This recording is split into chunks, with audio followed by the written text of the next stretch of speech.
There's no doubt the message was sent across the country, and in many ways even beyond, to any local official, to any state official, to any federal official, to anyone in office, be they Democrat or Republican alike. And I think the message that was sent was voters do mean it when they say they want people to take on the tough issues. Disclose, win, reform, and then overturn the amend the Constitution to overturn the Citizens United decision. We have to do that.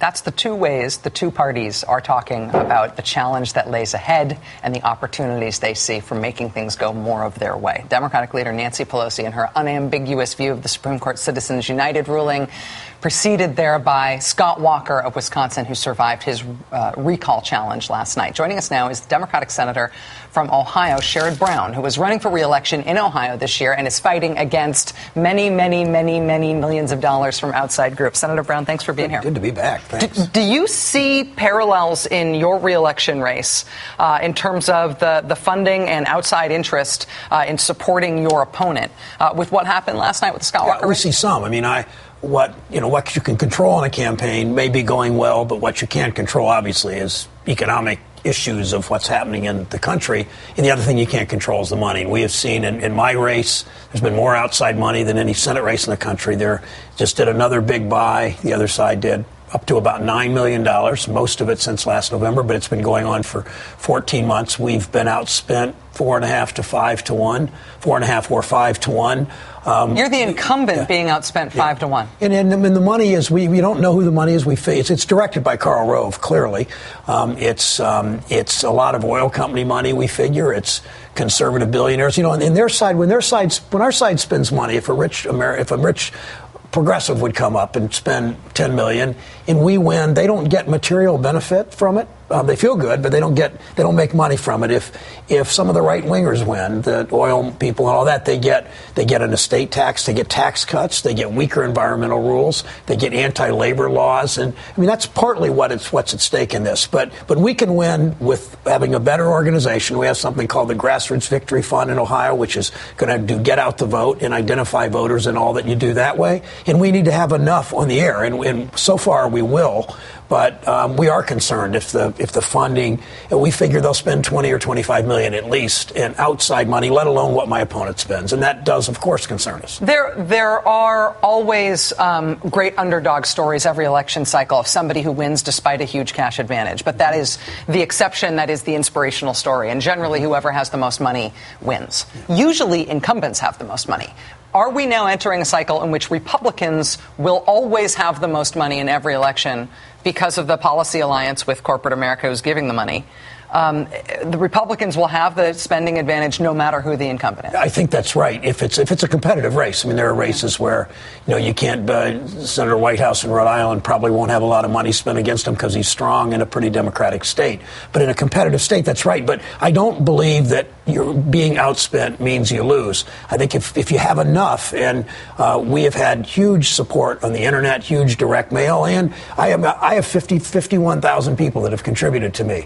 Citizens United has, in one case, 17 people have given $50 million to Citizens United. I mean, that's the contrast here. But if you have enough, even if you're outspent 2 or 3 to 4 to 1, you can win. I don't know if you can win if you're outspent 8 to 1, but if you do what you need to do, and that's why we're always building this grassroots effort. At the same time as we're building the effort on Citizens United to fight back. I have, as I've said to you before, I hate to do this on your show. My wife says it sounds like carnival barking, but my website, SherrodBrown.com, we've got 150,000 people, many of them from this show, that have come to that website and signed up in our Citizens United petition. Other senators, progressive senators, are doing the same to build this grassroots effort for a different Supreme Court. The president winning is important in this. Is the different Supreme Court, a constitutional amendment eventually, because our system, when they're coming at voting rights from the grassroots up in spending this kind of money trying to buy elections, it is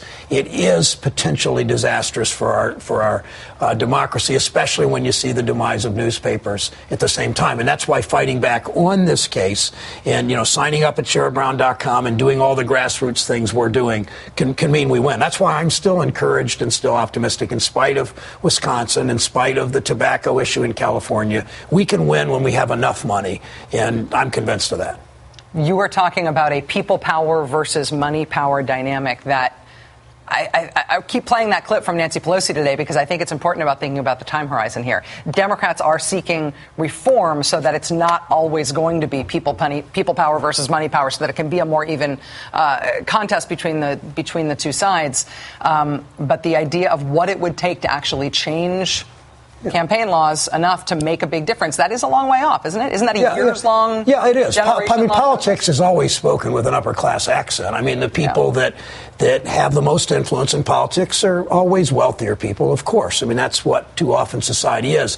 But it's been a level enough playing field, that we've enacted workers' compensation and mine safety and women's rights and Social Security and minimum wage and safe drinking water laws and clean air laws and all the things, protections for women's rights and civil rights that we care about. When the playing field is even a little uneven but relatively level, we can get back to that with the right kind of grassroots efforts. And we ultimately, candidates, it's not liberal or conservative, it's which side you're on. And if you can convince the voters, as I've been able to do in my state, as others have that have won progressive races, that you're on their side, it makes all the difference in the world. Then political parties matter less to voters, ideology matters less. Are you on our side when it comes to Wall Street? Are you on our side when it comes to drug prices? Are you on our side when it comes to trade rules and tax laws and all of that? And that's the message every day that needs to come out of progressives' mouths. Sherrod Brown, U.S. Senator from Ohio, the number one target in terms of a Senate race this year so far in terms of dark money, outside money. It's an honor. Thanks. Of a sort. Thank you, sir. Thank you. Now, I have to tell you, you may have heard Senator Brown mention his campaign website there. In the interest of fairness, I need to tell you that his opponent's website is joshmandel.com. Never Whoa. even. Whoa. I know. Did you just know that out of the top of your head? I spent some time browsing there myself. Of course, he's always welcome here as a guest on this show. Given the recent history of American presidential campaigns and elections, there are two stories in the news right now that are really conspicuous in their absence. They really ought to be everywhere, and they are both coming up here tonight, if not anywhere else on cable news. Please stay with us.